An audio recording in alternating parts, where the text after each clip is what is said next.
متاسفم. من خانی بگید نه خانی دیگه نگید کنسله. صوتی؟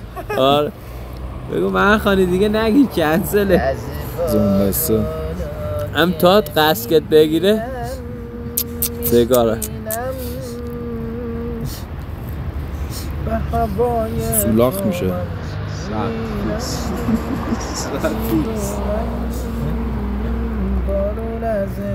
کی برای خوش جا انداخته اونجا میفته رو خودت کس خودون الله میپرم من کجا میخوا بپری چیزی نیفتم که ما بپرم مرد خوب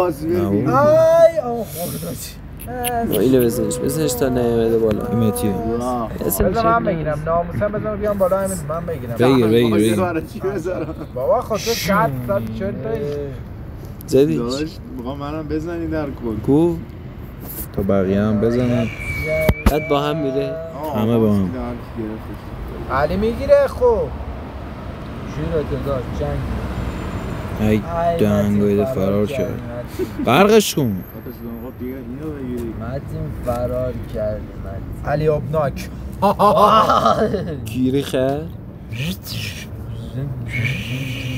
ای دنگایده نمیذاری بگیرمش ها دانیالی وکسه برای چی زدی؟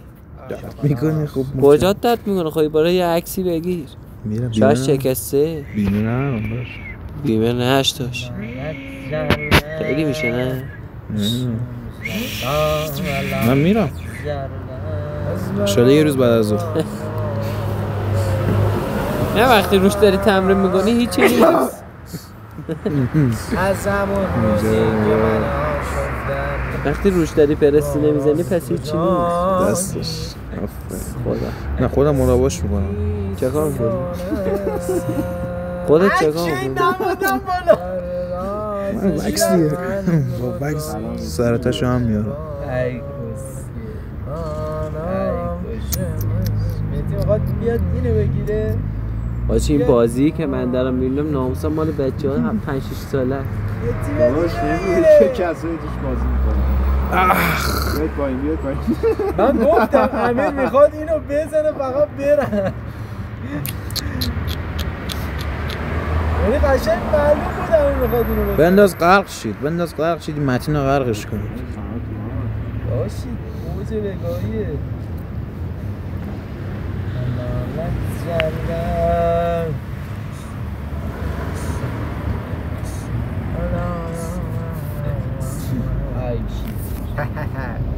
کیربانی خواجه علی جقه اوه بیبی نخور بابا سوسیس شود متین؟ کل کار رو میگیرن داداش اینا بچه های زرنگی هن تیز و بوزم به جنبه طولانی شدین یکی ولایه چیه؟ کلیپه مدار کلیپ میگیری الان نه به چیه؟ ای کسکیش زدم زیرت باشه خب کی برنده شد؟ متین